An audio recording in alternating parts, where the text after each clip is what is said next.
May 12, 2017, Friday of the fourth week of Easter. A reading from the Acts of the Apostles.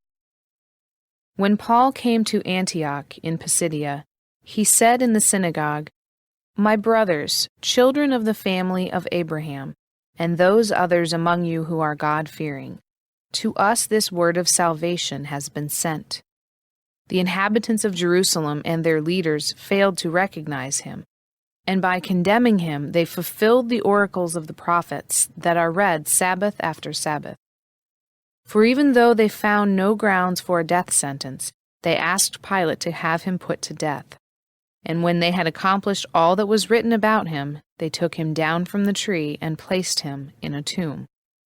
But God raised him from the dead, and for many days he appeared to those who had come up with him from Galilee to Jerusalem. These are now his witnesses before the people. We ourselves are proclaiming this good news to you, that what God promised our fathers, he has brought to fulfillment for us, their children, by raising up Jesus. As it is written in the second Psalm, "You are my son, this day I have begotten you." The word of the Lord. The responsorial psalm. The response is, "You are my son, this day I have begotten you." I myself have set up my king on Zion, my holy mountain. I will proclaim the decree of the Lord. The Lord said to me, "You are my son, this day I have begotten you." You are my son, this day I have begotten you. Ask of me, and I will give you the nations for an inheritance, and the ends of the earth for your possession. You shall rule them with an iron rod. You shall shatter them like an earthen dish.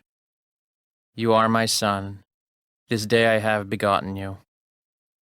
And now, O kings, give heed. Take warning, you rulers of the earth. Serve the Lord with fear, and rejoice before him, with trembling rejoice. You are my son, this day I have begotten you.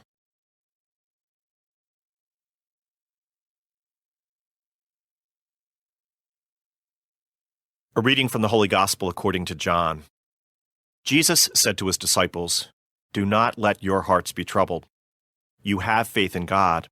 Have faith also in me. In my Father's house there are many dwelling places. If there were not, would I have told you that I am going to prepare a place for you? And if I go and prepare a place for you, I will come back again and take you to myself, so that where I am, you also may be. Where I am going, you know the way." Thomas said to him, "Master, we do not know where you are going. How can we know the way?" Jesus said to him, "I am the way, and the truth, and the life. No one comes to the Father except through me." The Gospel of the Lord.